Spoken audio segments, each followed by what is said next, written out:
El señor rector de la Universidad Nacional de La Matanza, el doctor Daniel Martínez, hará entrega del diploma de doctor honoris causa al señor presidente de la Corte Suprema de Justicia de la Nación, el doctor Ricardo Lorenzetti. Y este es el aplauso de la Universidad Nacional de La Matanza y de toda la comunidad matancera.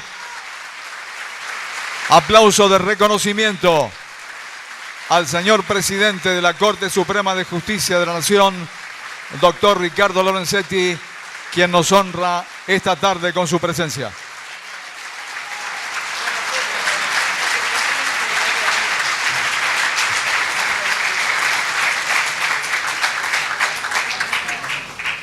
Buenas tardes, señor rector, señor decano y doctor Rodríguez. La verdad es que los tres me han llenado de emoción con sus palabras y quiero agradecer también esas palabras frente a este público tan representativo, como decía el rector, de nuestro pueblo. Veo aquí gente de todos los sectores del Poder Judicial, profesores, alumnos, hermanos de otros países. Estas palabras frente a este público me han llenado de emoción. Realmente muchas veces cuando se habla del título honoris causa, algunas personas cometen el error de creer que es un regalo a la vanidad. Y creo que esa es una mirada muy pequeña. El doctorado honoris causa significa mucho más que eso. Significa compartir ideales. Lo han dicho muy bien los tres. Yo creo que estos títulos se reciben con la humildad de alguien que le están diciendo: hay que luchar por estos ideales, esto es lo que queremos hacer en común, luchar por la igualdad, luchar por el ambiente, luchar por la participación, por la inclusión social. Es decir, yo lo veo como una comunidad de ideales y un compromiso de la universidad que yo comparto y asumo a su lado, de seguir en este camino que es tan importante para todos. Creo que ese es el significado más profundo que tiene el doctorado honoris causa. Compartir ideales, entender que tenemos un camino junto para recorrer y una gran motivación que nos une a todos. Y además quiero agradecer muchísimo la emoción que me ha provocado las palabras y así como la presencia de estos chicos y de mucha gente que conozco y que sé que ha venido con cariño a apoyar esta distinción.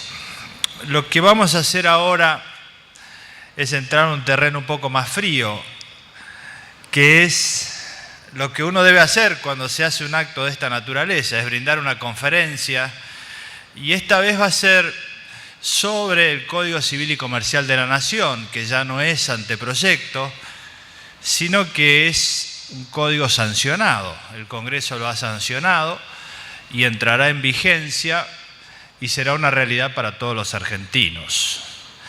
De manera que es importante, por lo menos, trazar algunos lineamientos generales, sin perjuicio de que seguramente va a ser necesario hacer un curso de actualización, y así lo hemos conversado con las autoridades de la Casa, para que eso se implemente y puedan todos tener la actualización necesaria frente a esta nueva norma. Pero lo primero que me parece importante señalar es que este es un código que nace del mundo académico. La Argentina lleva 30 años de trabajos de codificación civil y comercial. Hubo muchos proyectos y esos 30 años fueron 30 años de frustraciones, en las cuales hubo 7 proyectos que no llegaron a ser sancionados, pero en los cuales todos hemos trabajado. Por eso es cuando se formó esta comisión que yo presido, hemos consultado y hemos tomado todo este caudal que ya está en los libros, que ya está en la jurisprudencia y que ya está en la comunidad académica.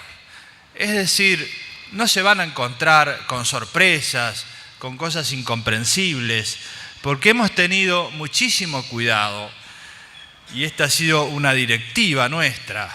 El Código Civil y Comercial es un conjunto de normas para la vida privada y por lo tanto está dirigido a los ciudadanos. Y si está dirigido a los ciudadanos, tiene que ser claro. El lenguaje de este código es claro. Tiene que ser sencillo y comprensible para que cualquier persona que lo lea lo entienda y pueda saber cómo se guía su vida. Por lo tanto, no se van a encontrar aquí con sorpresas, sino con muchísimas cuestiones que ya están en la doctrina, en la jurisprudencia, pero que han sido puestas en orden para una mejor eficacia.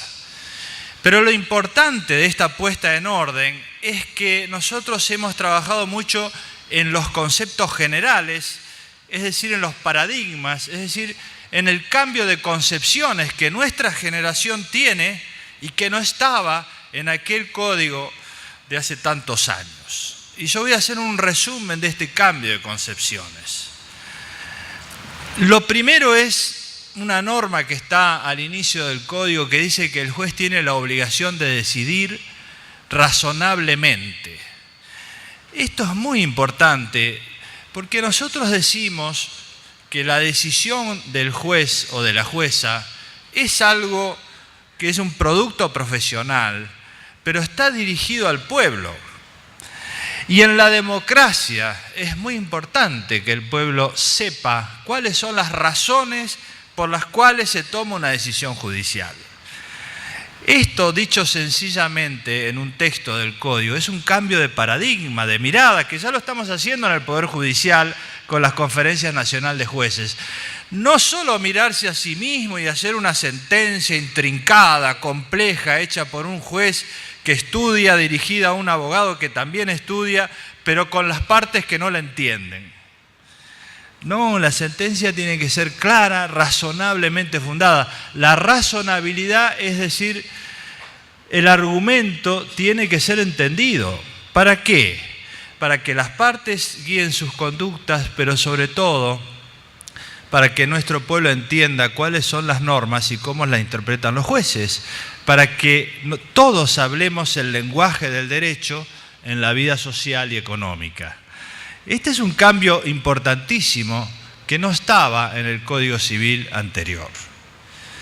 Segundo cambio, nosotros tenemos hoy una Constitución reformada en el año 94 que introduce una cantidad de disposiciones que no estaban en el Código Civil y que por lo tanto había un divorcio entre la Constitución y el Código. Nosotros hemos incorporado muchas normas constitucionales y sobre todo los tratados de derechos humanos en materia de codificación, que era un viejo y antiguo reclamo de la doctrina argentina. ¿Qué significa esto en concreto? En primer lugar, hay un cambio de paradigma, el segundo igual me gustaría mencionar, y es el siguiente: los códigos históricamente se refirieron a los derechos individuales, es decir, los derechos de las personas. En las facultades se nos enseñaba el derecho romano, la pelea entre Cayo y Ticio, la pelea de vecinos, los contratantes, todo eso sigue estando.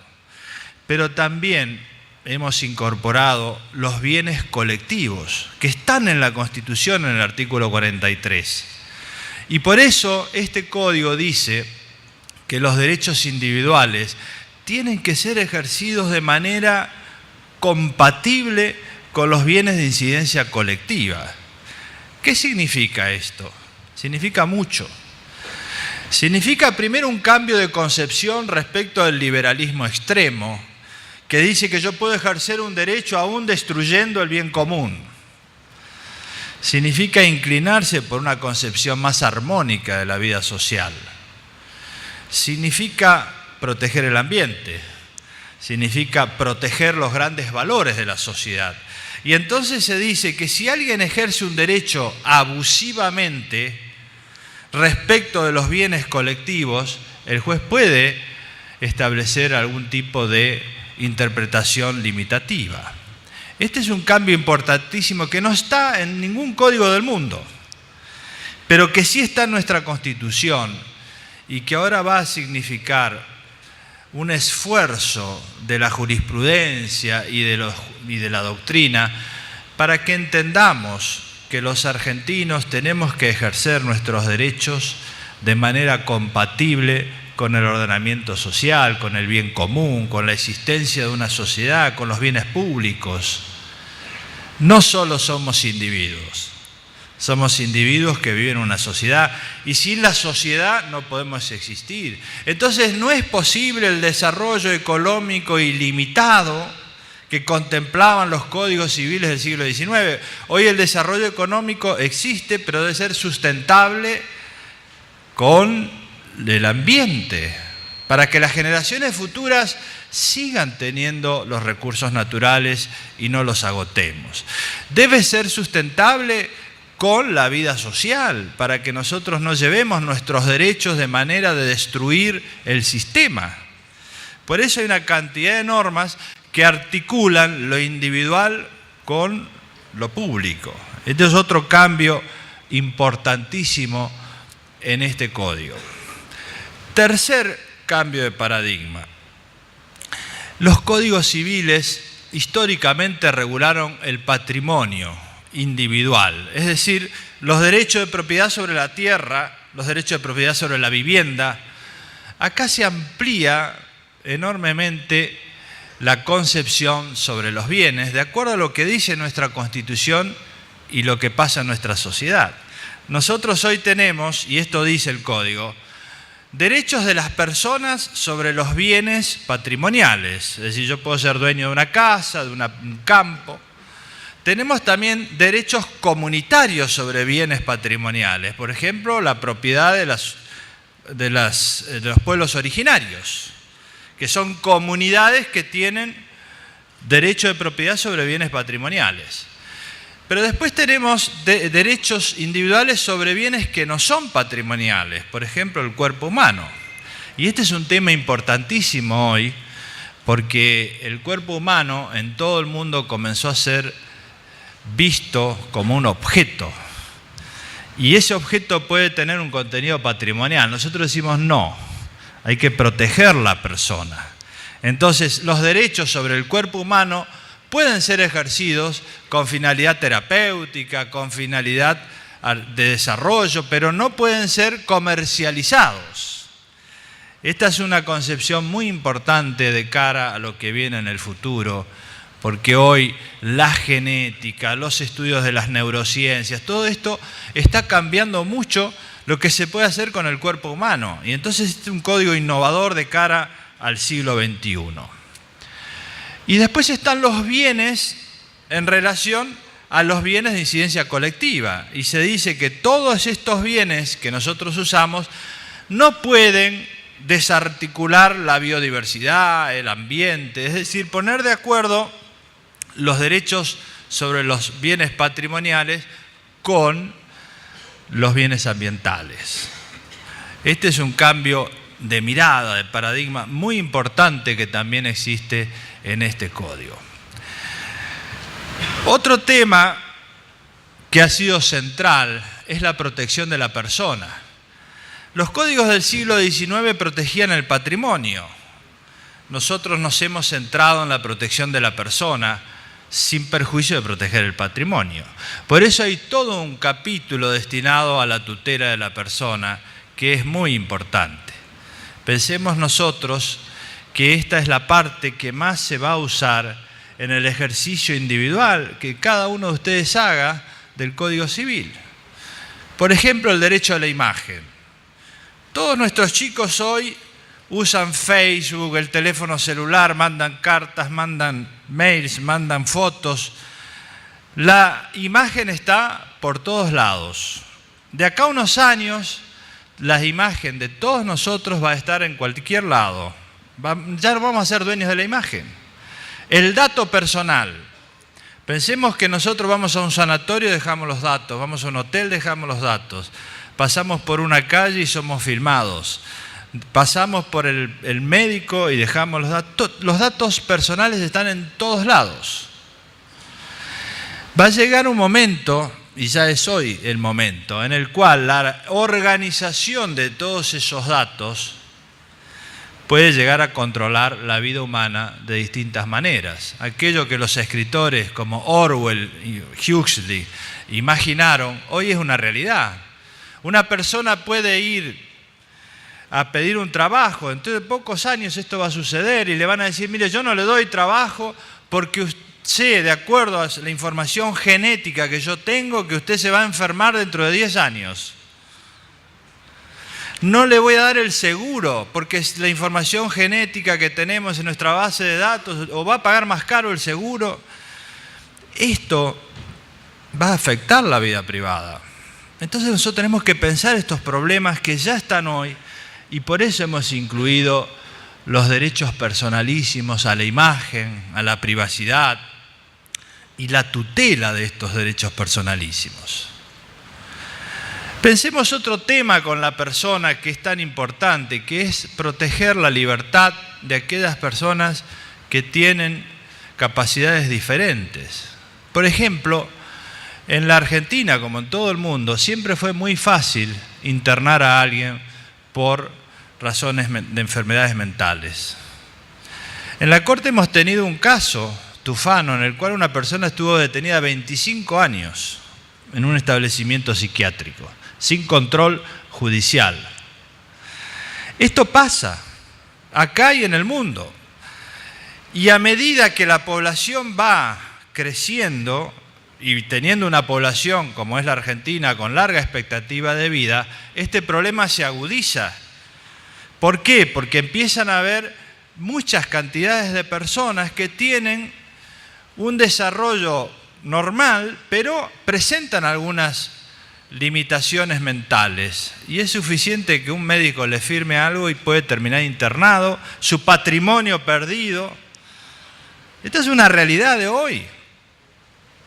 Por eso hemos invertido claramente en el artículo 41 la idea de la capacidad. Nosotros decimos, las personas son capaces y toda restricción de la libertad es de interpretación restrictiva. Y siempre para poder internar a alguien hay que tener una opinión de un equipo interdisciplinario y la internación debe ser la alternativa menos, la última que quede en cuenta, y siempre hay que instrumentar mecanismos de apoyo para que pueda reinsertarse la persona en la vida social. Esto está de acuerdo con los estándares internacionales de los tratados de derechos humanos. Es importantísimo proteger la libertad de las personas adultas que van a tener prioridad en el mundo que viene. Vamos a ser todos adultos. Las sociedades cada vez más evolucionan hacia eso. Es decir, este código tiene una fuerte protección en una cantidad de normas relativas a la persona que van a tener aplicación práctica cotidiana.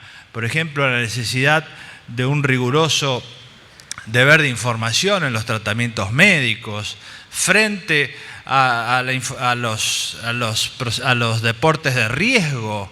Es decir, una cantidad de normas muy prácticas que protegen nuestra vida cotidiana. También hemos pensado que los códigos del siglo XIX regulan a la persona en abstracto, pensando que somos todos iguales. Pero no somos todos iguales. La igualdad existe como ciudadanos. Pero antes de eso hay una serie de hechos que suceden. Uno puede nacer pobre, puede nacer sin educación, y entonces somos todos ciudadanos, pero no somos iguales. Esto lo llamamos vulnerabilidad, desigualdad que se traduce en una vulnerabilidad. Y esta vulnerabilidad puede ser una vulnerabilidad o debilidad económica, porque uno es más pobre que otro. Puede ser cognoscitiva, porque uno tiene menos educación que otro. O puede ser técnica, donde uno tiene menor capacidad técnica que otros. Esto no está contemplado en los códigos del siglo XIX. todos se los trate igual. Nosotros lo que hemos hecho es tratar igual a los que son iguales, desigualmente a los que son desiguales. Por eso hay normas de protección de aquellos que tienen debilidad, de aquellos que son vulnerables. Nosotros decimos, hay que construir una ética de los vulnerables.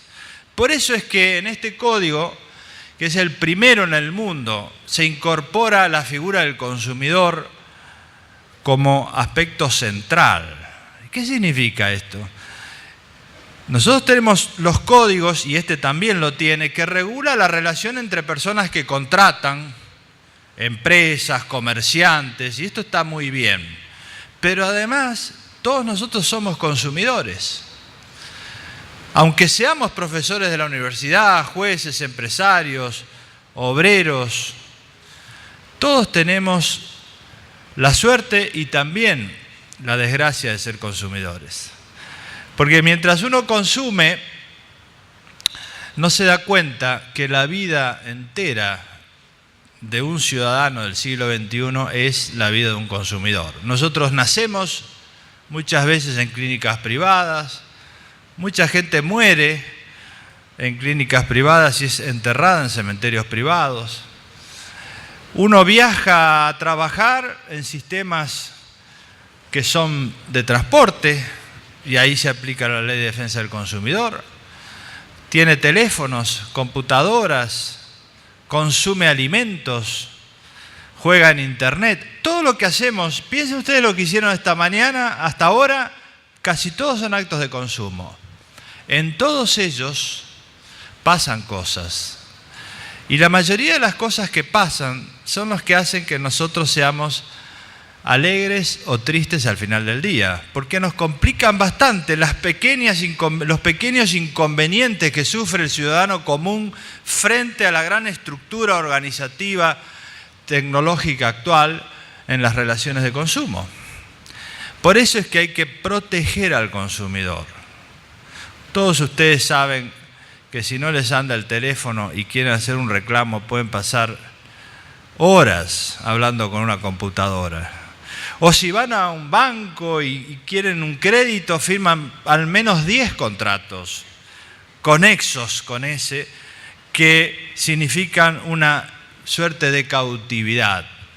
O si compran algo en algún supermercado, o cualquier producto elaborado puede producir daños.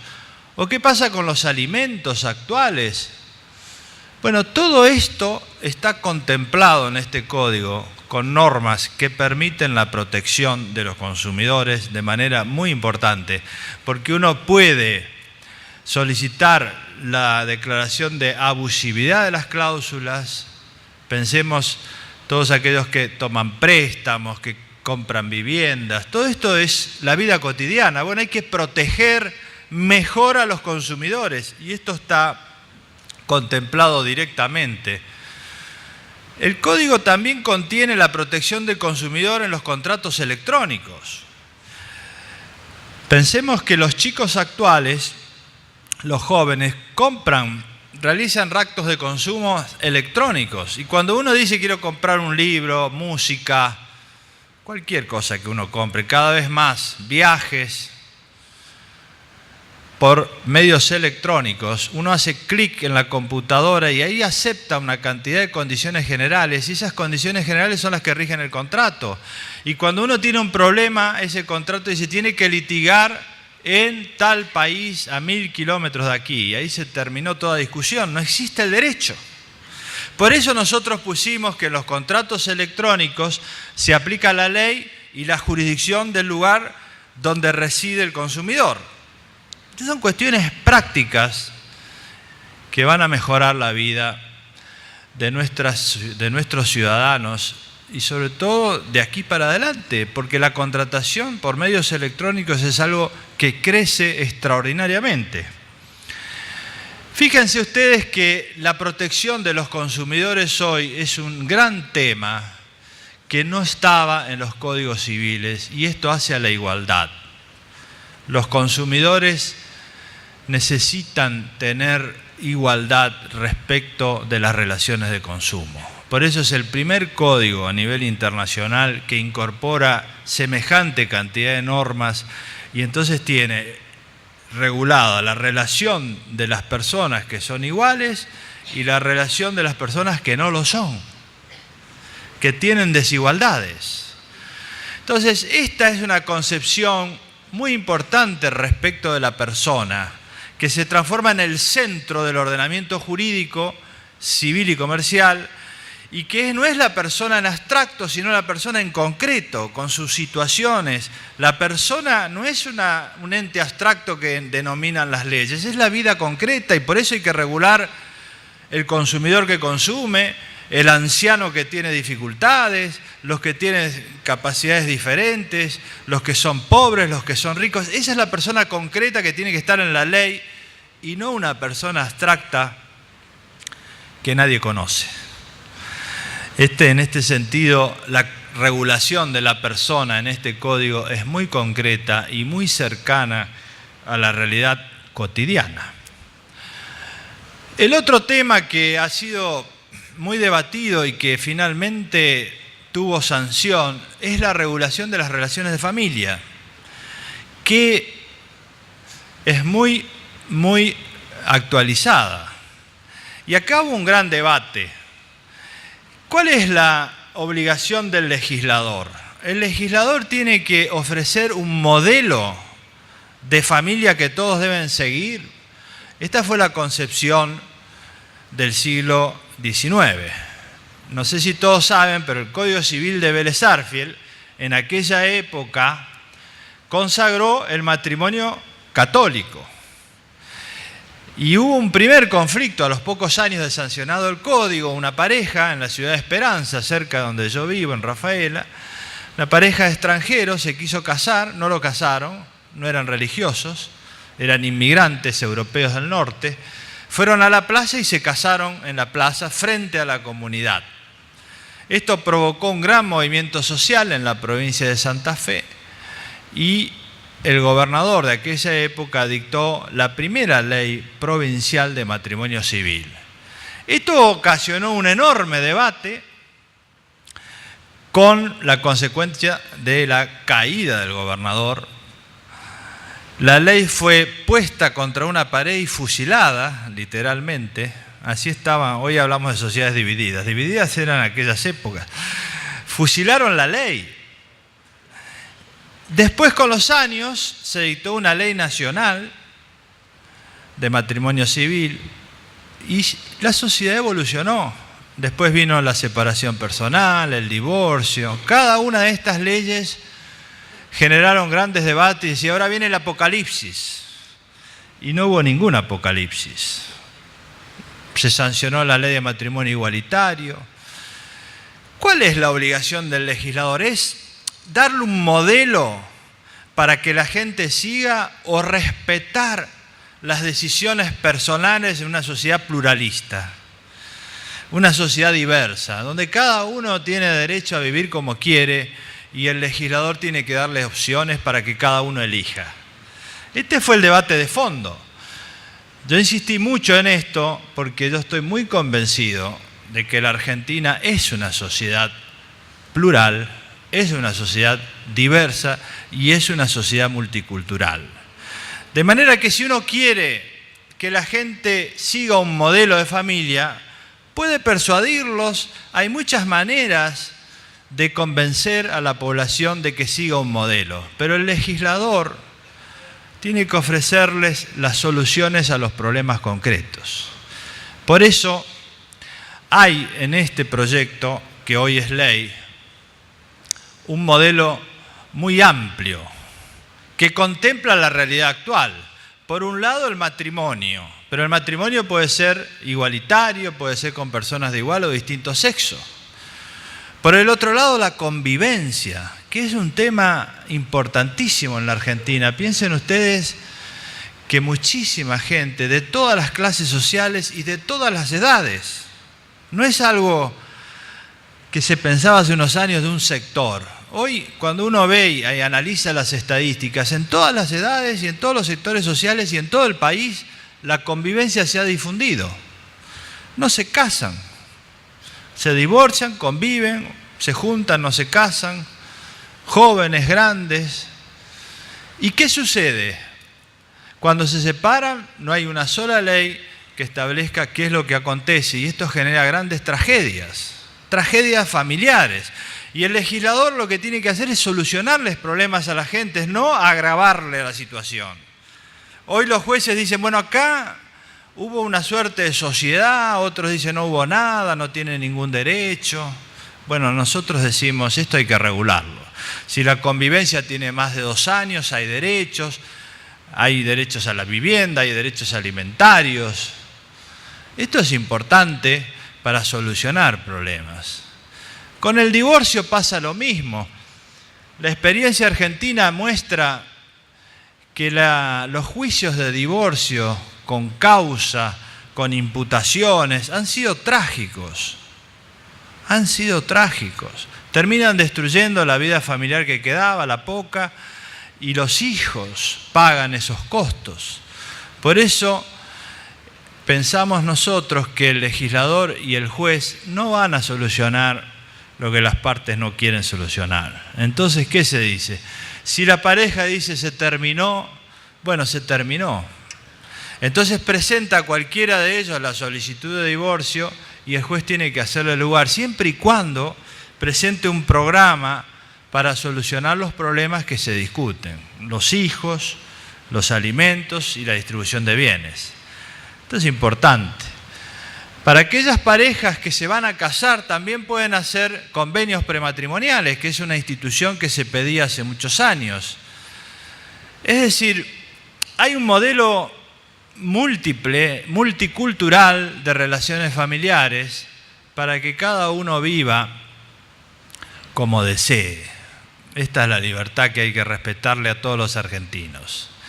Lo mismo acontece con los niños. El niño pasa a ser sujeto, como dice la Convención de Niños. No era un sujeto en el Código Civil, hoy lo es. Y por eso se reconocen al niño algunos derechos y también se reconoce la figura del adolescente y se cambian las relaciones conforme a lo que hoy es. La idea de la patria potestad, es decir, del poder del padre sobre los hijos, es un poco desarticulada con lo que pasa hoy. Hay que hablar de responsabilidad parental, de eso se habla, es decir, y de cómo es una relación moderna con los chicos. Y lo mismo pasa en materia de filiación. Hay que facilitar la adopción. La adopción está muy demorada en la Argentina. Esto la va a facilitar porque hay muchísimos niños que no tienen estado de adoptabilidad. Entonces se permite crear un estado de adoptabilidad para que sea segura la adopción, para que sea rápida, para que los organismos administrativos trabajen junto con los jueces y se puedan adjudicar estos niños en adopción rápidamente. Esto es solucionar problemas sociales. Esta es la obligación que tenemos cuando legislamos. No estamos hablando de legislar para los problemas teóricos, sino para facilitar la vida de la población, la vida de las personas. Por eso en esta materia familiar se reguló la filiación, se reguló el matrimonio, se regularon las relaciones convivenciales, se reguló la fertilización in vitro, todo tratando de no juzgar, sino de solucionar. No somos nadie para juzgar a las personas cómo eligen su vida. Sí tenemos la responsabilidad como servidores públicos de ayudarlos a solucionar sus problemas. ¿Quiénes somos nosotros para juzgar? Ya lo ha dicho el Papa Francisco, imagínense un legislador. No, es inconcebible que el legislador quiera juzgar el modo de vida de cada una de las personas. Tenemos que dar libertad. Como decía Benedetti, yo siempre lo cito, yo quiero vivir en mi país, y hablaba del paraíso, es vivir en mi país sin que tenga que pedir permiso, ¿no es cierto? Es una expresión clara, no hay que pedir permiso a nadie para decidir cómo uno quiere vivir. Este es el modelo multicultural que genera este código actual. Saben ustedes que esto es un código civil y comercial, por lo tanto hay muchísimos temas. hay regulaciones sobre los contratos, sobre las obligaciones. En esto no ha cambiado tanto, se ha mantenido lo que ya conocen. Hay muchas regulaciones en materia comercial, todas las normas relativas a los contratos comerciales modernos, y esto va a promover el desarrollo. Y no solo el desarrollo de las grandes empresas, sino se ha pensado también en las pequeñas y medianas. Por ejemplo, ¿qué pasa cuando una persona que ha hecho un patrimonio importante, ha hecho una empresa con su esfuerzo, fallece?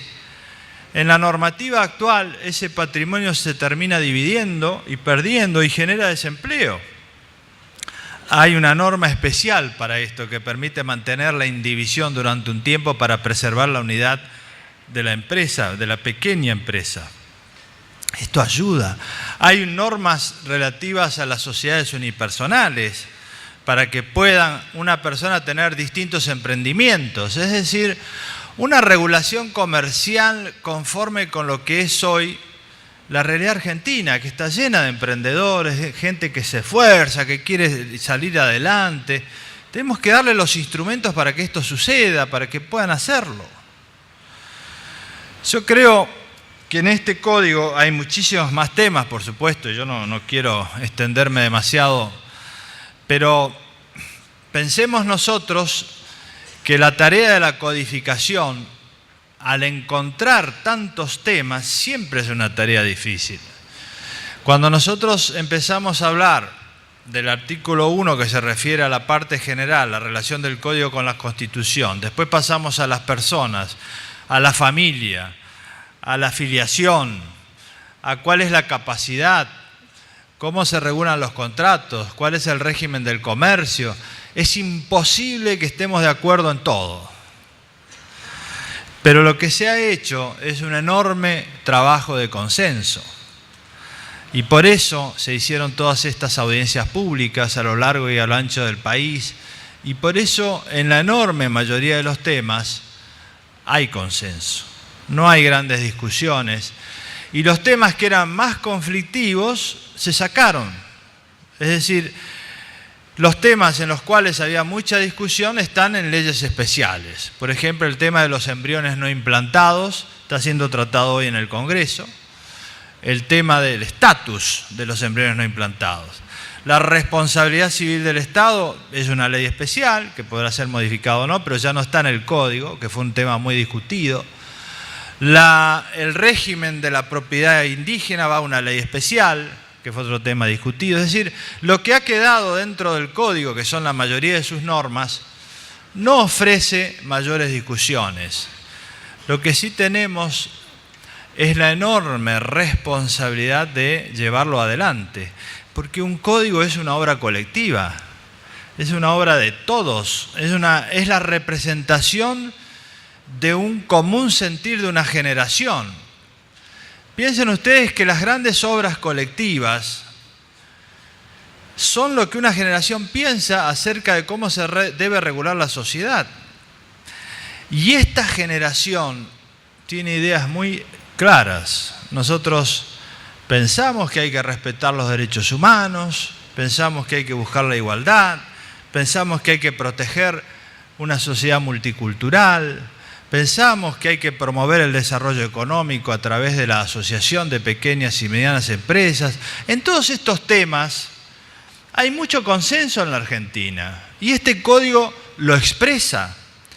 Por eso decimos que los argentinos muchas veces nos destacamos por los triunfos individuales, pero también por los enormes fracasos colectivos. Nos cuesta mucho hacer obras colectivas. Ya les dije que en materia de codificación llevamos 30 años de fracaso. Este es el primer triunfo de toda una generación de juristas que ha trabajado conjuntamente para poder tener un Código Civil y Comercial actualizado. Este es un triunfo colectivo, es la expresión de esfuerzos comunes. Y yo creo que de esto hay que estar orgullosos, porque además va a abrir un campo muy enorme para todos, para la protección, para el desarrollo, pero además para el estudio. porque aquellos abogados y abogadas, jueces y juezas más grandes que muchas veces tienen temor a estos códigos, no se van a encontrar con sorpresas, porque quienes han estado más o menos actualizados y activos van a encontrar que la mayoría de las normas son lo que se está aplicando, solo que se han cambiado las grandes concepciones. Pero los más jóvenes son los que van a tomar estas concepciones y las van a llevar adelante. Por eso creo que se va a transformar en una bandera de la generación del siglo XXI. Esta es nuestra aspiración, que estas ideas centrales, este reordenamiento de paradigmas, de ideales que significa esta codificación, va a ser la bandera de las nuevas generaciones. Luchar por la coordinación de los derechos individuales con el ambiente, la igualdad, la vida plural, la diversidad, el encuentro de posiciones diferentes, la protección de los consumidores. Esto es lo que motiva hoy a las personas para luchar. Lo vemos a lo largo y a lo ancho del país. Cuando todos dicen que hay escepticismo, yo veo mucho activismo en la población argentina, porque mucha gente lucha por causas propias, pero que tienen un significado importante para la sociedad. La mayoría están identificadas en estas normas. Entonces, para los jóvenes va a ser un símbolo de nuevos ideales, de encontrar nuevas motivaciones en el ámbito del derecho. Y quiero cerrar con una observación sobre algo que me comentó el señor rector, y es que en esta universidad la gran mayoría de los alumnos pertenecen a familias cuyos padres no eran profesionales. Y esto me parece extraordinario, porque es lo que tiene que hacer una universidad, integrar. Y la educación es integración. Por eso nosotros vamos a hacer un gran esfuerzo para que todo este código esté acá en la universidad, vengan los mejores profesores, puedan estar con ustedes, venga yo a hablar más en detalle, y muchos otros que han trabajado en este tema, para que juntos tomemos estas banderas y hagamos de la educación una integración. Porque quiero decirles, aunque no sé si los conocen, pero mi padre tampoco era profesional y mi madre tampoco. Mi padre era empleado y mi madre maestra. Entonces, ¿cómo no entender la importancia que tiene la educación pública y este tipo de universidades? Yo le debo todo. Imagínense que yo estaba en una ciudad pequeña, sin universidad, sin padres profesionales, sin nada. Pero el gran ejemplo era mi abuelo, que vino de Italia sin nada. No tenía ni siquiera pasaporte, ni educación, ni dinero, ni nada. Y la sociedad argentina lo recibió y le dio pasaporte, le dio educación y le dio dignidad. Porque por más que no tenían dinero, la educación que los integraba, esas asociaciones de inmigrantes, las universidades de la época que eran cooperativas, los integraban y le daban dignidad.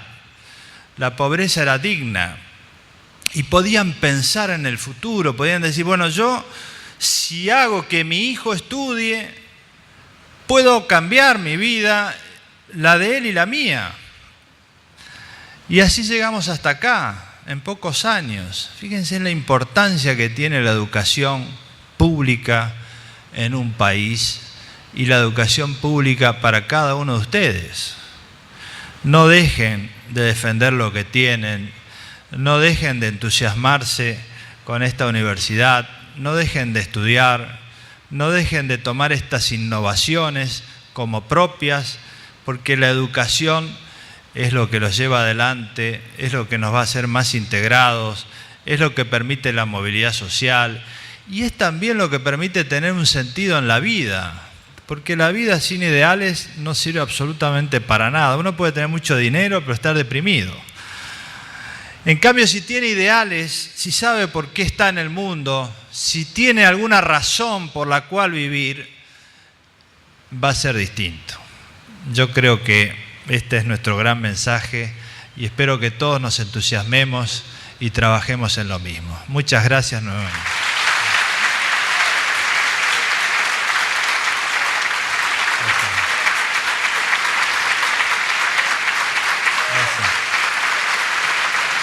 Muchas gracias.